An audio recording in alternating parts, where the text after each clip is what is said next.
mata nisa kin ga kice na auro lokacin yin bacci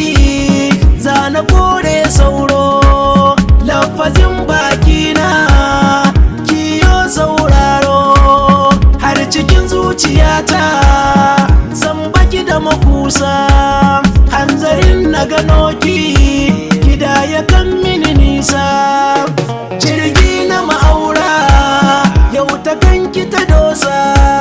baragi a gidana haka makarawa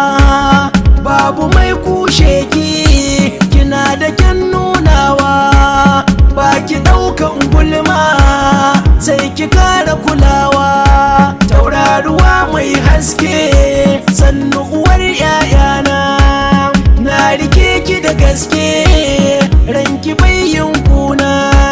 tauraruwa mai haske sannu uwar yaya